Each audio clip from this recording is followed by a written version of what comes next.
Vital Kamerhe, jusqu'à preuve du contraire, a joué une présomption d'innocence. C'est-à-dire, tant qu'on a une condamné définitivement, c'est toujours considéré comme étant innocent.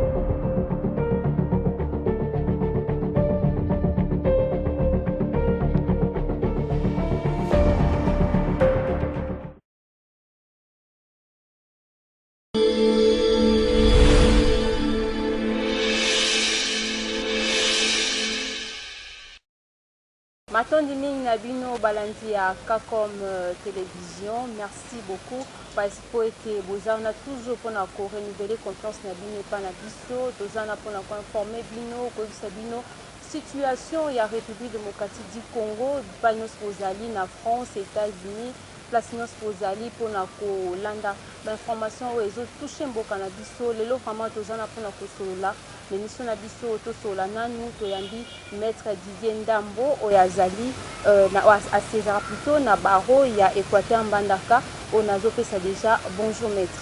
Bonjour maman Agathe Niezite, bonjour na balandi nyonso oyo bazolanda biso partout na monde. nayebi ete nasali présentation na o malamu te yo moko omipesela po ete balandi ya Kakom bayeba nani oyo ozali.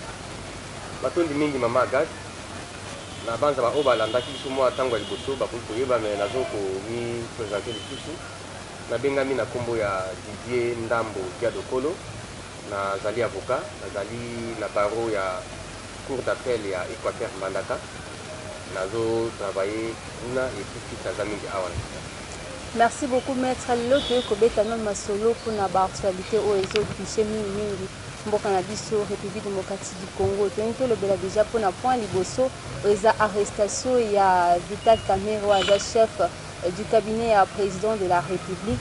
Pour la toute première fois en République démocratique du Congo, tout le monde a chef, il y a cabinet, il y a président, azala vraiment arrêté en pleine fonction. Pour nous, au monde qui est comme bon Patoli mingi mama Agathe na banza eza o mingi bato bazo komituna c'est comment directeur de cabinet ya chef de l'État en pleine fonction vraiment bakoki ko interpeller pe bakangi lolenge wana mais biso tozalaka plus na sentiment to émotion ya bato te tolingaka totala mobeko elobi nini. En fait le directeur de cabinet ya chef de l'État azali na protection mosusu te ya mobeko oyo tobengaka entre guillemets immunité azali na yango te. Azali comme tout citoyen akoki kozala interpellé à n'importe quel moment soki ba magistrat ya parquet amoni ke esengeli na ye komettre ye en état d'arrestation akomaintenir ye lolenge moko le directeur de cabinet ya chef de l'État tellement ki bafai ezalaki mpe contre ye parce a estimé ke ezalaki kobenga ye ntango bayoki ye bamoni keno ekonki kokanga ye mpe bakangaki ye. Mais eloko mobeko ezoloba mwa moke ezali information na banza il faut ezala article 10 ya code ya procédure pénale oyo ezosenga na magistrat ya parquet oyo officier ya police judiciaire, ça dépend des cas oyo aza na ba élément peut-être ya dénonciation ya charge ya mutu moko oyo azotravaille na compte ya mokonzi moko songolo soko pakala tozindakisa ya chef ya cabinet ya président de la république. Magistrat wana to OPJ wana mobeko ezosenga na ye simplement koinformer, c'est-à-dire akoki koyebisa mokonzi ya mutu wana ke tala mutu na yo awa aza na bafai boye esengeli na ngai koinstruire kolandela ye na ndenge mobeko esengeli. Mais mobeko etindi te magistrat wana ke azela avis favorable, c'est-à-dire que mokonzi wana andima ke banda nde oyo wanda te, c'est-à-dire c'est juste une information nakoki koyebisa yo na téléphone, nakoki koyebisa yo na message simplement que na informer et puis mosala esali. Donc le directeur de cabinet de l'État aza na protection légale te, aza na immunité te, donc il peut être arrêté, interpellé à n'importe quel moment comme et puis que nous mettons un peu parce que nous sommes maître avocat, ce qui nous estimons que nous, étant que chef du cabinet, toujours informé auprès du président, du chef, mais si arrivé que à citer peu combo il y a Mokonzamboko azali chef na affaire wana, que pensez-vous par rapport à la condamnation soit acquittement et que tu condamnes? Bon, avant de toucher point à condamnation tout fait acquittement, nous avons hypothèse que Azali, directeur de cabinet et chef de l'État, a eu sa information pour tenir informé mon congénéré à tout donc l'évolution de notre niveau il y a degré d'exécution et que par hasard à qui peut autant à quelle autre la salle qui me wana n'andingisa mon congénéré avec l'autorisation de mon chef. C'est que le Congolais craint. Voilà, c'est ce que certains disent. Mais na lingina souligne le komoko. C'est vrai que à côté de ça rapport dans mon congénéré, tu veux rapport nini azo appelé ça qui dans mon congénéré puis nini appelé ça qui. Mais tout ça na mboka oyo mibeko ezali malgré tout appliquer ande yango te. La loi a tout prévu. Aujourd'hui article 28 il y a constitution. D'abord avant d'attendre la disposition na lingina loba que Vital Kamerhe jusqu'à preuve du contraire a toujours ne loko to bengi yango présomption d'innocence. C'est-à-dire, tant qu'on a une condamné définitivement, c'est toujours considéré comme étant innocent. Alors, on a besoin de me mouver qu'on ait alors, na où Italie, nous sommes naïe, ou abandonné qu'on fait ça dans mon congé, qu'on fait ça rapport dans mon congé naïe. Article de la Constitution de l'Obéné. L'article 28, pardon, la Constitution de l'Obéné que nul n'est censé exécuter un ordre manifestement illégal. Et intégralement, mais c'est ça l'esprit de la loi. Mutunyoso akokite koto sanibe koto ndingisa oyo ezali mabe kolanda na mobeko. Par exemple, nazali collaborateur na yo, oyebisi ngai kende boma cameraman na biso ya kitoko atelemi sima ya caméra kuna. Eza d'abord déjà mobeko ya mabe. Eza ordre ya mabe ngana koto ça. Donc c'est pour dire que ce qui son excellence Vital Kamerhe à tout ça qui avec mbongo ya l'état pour tirer dans libéra na pour être mokonzi mboka nda tina qui il va répondre à la responsabilité na parce que la même constitution dit dans l'article 17 que la responsabilité pénale est individuelle. Yo oui que ça ordre mabe auto si yango pona ni ko ko tout ça té en vertu à l'article 28 de la constitution. Ndenge auto si yango pour répondre devant la loi en vertu à l'article 17 de la constitution. Ozo le baké la responsabilité pénale est individuelle. C'est-à-dire ce qui peut étouffer le chef de l'État. Procédure chef de l'État peut exagérer. Mais sur réserve de ça, à répondre dans la responsabilité, parce que à quoi quitter pour tout ça nous découvre mon cousin, parce que c'est là pour être protégé par la loi. C'est ce que lui devrait faire. De deux, ceux qui a sali en bongo, en tout cas, de l'État, il va répondre de ses faits devant la loi. Et ensuite, la procédure de ceux qui réellement est justiciable comme tout le monde, à l'objet il n'est pas au-dessus de la loi. Comme il fait vu qu'on a dans la procédure, c'est qui va dans la procédure. Mais pour le moment, il doit répondre d'abord de ces actes, M. Vital Kamerhe. Et au cas où, deuxième question, deuxième question, ok. Qu'on a acquittement et puis condamnation. Ok, deuxième question, c'est que, parce que dans le moment où le dossier est au niveau à parquet, instruction de ça, les magistrat à parquet a fixé en gros devant son juge naturel, juge a la compétence pour juger M. Vital Kamerhe. Juge Wana Moussa Nezanene. Il y a un parquet à Fundi, M. Vital Kamerhe. Ata la soki Vital Kamerhe n'a pas moyen de défense naïe. Azan a raison, tout a tort. Ce qui a raison, juge a prononcé acquittement naïe. Ce qui a tort, juge a prononcé condamnation naïe. Maintenant, ce qui juge a prononcé acquittement naïe, c'est-à-dire à l'objet de Makamoy, beaucoup de Vital Kamerhe, ils en Angela T, à Sali Makambo côté, na Longoli, Nyoso, na Waki Yango Pembeni, à Abimaken. C'est-à-dire, M. Vital Kamerhe rentre dans ses états, donc l'état de droit naïf complètement. Même dans sa fonction. Ça dépendra de temps où le dossier naïf parce que dans le moment où le cabinet est la bon côté. Peut-être que vous va remplacer, ça dépendra de chef naïf. Ce qui a adjoint a continué pour ça l'intérim jusqu'à ce que le dossier soit éclairé et ça l'ika comme Konzamboka. On est à cabinet de l'État.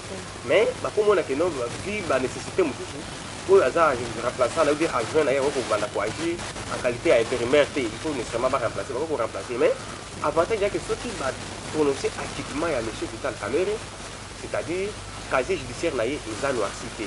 Azongi la liberté totale naïe, tout comme on ça la procédure pour que va indemniser, va réparer ou une société compris.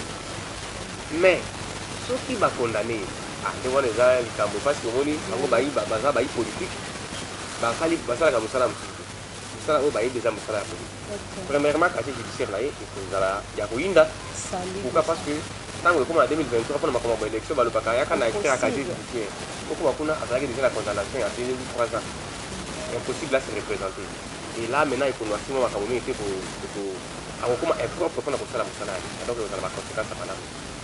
Et avant de osisa makambo ya Vital Kamerhe déjà avocat na ye bakotisaki et puis cour constitutionnelle eboyi yango et puis ezocontinue to ezokanisa ndenge nini mpona barefus wana mpona liberté provisoire oyo baavocat ni bazosengela ye.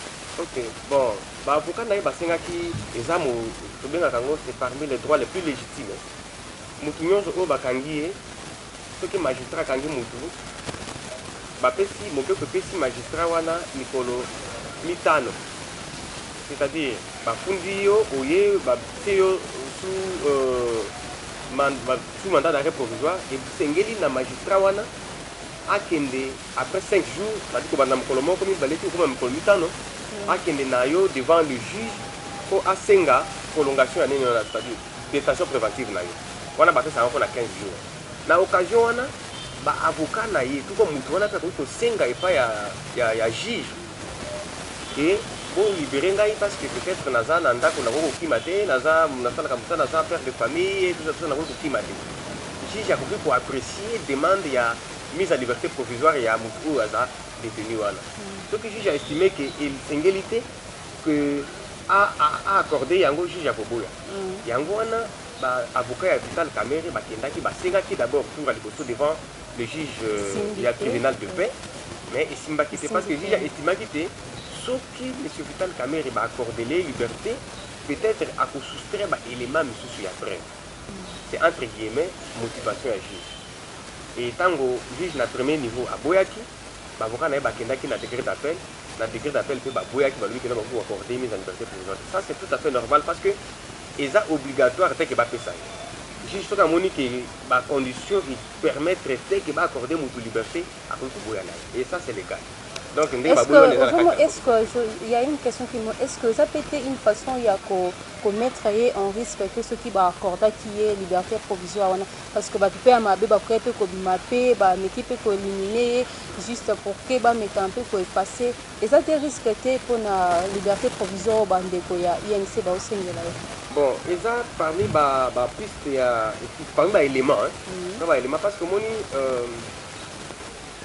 biso tozotala plus aspect légal mais bango na niveau ya politique bon eza mpe na makambo ebele esalemaka eza mpe na bato mosusu peke balukanaka bon moto mpe akoko profite na moment oyo aza libanda asali mpe ye moya eloko mosusu biso tozosouete akoki kosala mpe eloko moko donc dans tout juge akoki kokota na baconsidération te mpona juge akotalaka sur le plan des droits na ndenge ya mopeko est ce que moto oyo akoki kobénéficie na liberté wana soki juge amoni ke conformément na mobeko sur plan ya garantie ya évolution ya procédure en tout cas garantie eza mpenza te soki moto ana bimi libanda juge akotia baconsidération nyonso oyo bakafungi bomei libanda wana akotia yango libanda oyo aye akomona kake soki tobimisi moto oyo libanda adima en tout cas akoki koperturber fonctionnement ou déroulement ya dossier parce que dossier esili te instruction ezocontinue procureur azokontinue kobenga bato mosusu etant moto ana kobima akozala na accès na téléphone na ye akozala na accès na bamail na ye akozala na accès de tout ça et akoki kobenga bato mosusu jusqu'à ce que ameka mpe koréduire koatenir kochange bapunini mosusu po ke bakoka condamné te yango wana juge amonaki ce n'était pas important mpona koaccorde liberté. Maître, parlons un peu de la convocation de congrès au Nekesal Métro qui plutôt voulu ça les pas il y a deux chambres. Et que dit la loi par rapport à la convocation et à congrès? Merci. La loi dit quoi? Merci mingi maman Agathe. D'abord, congrès ezali tango Assemblée nationale nationale basanganaka pona ko décider neloko songolo pakala au constitution na base article 119 à lister biloko wana itindaka ke bango bakoka ko serene.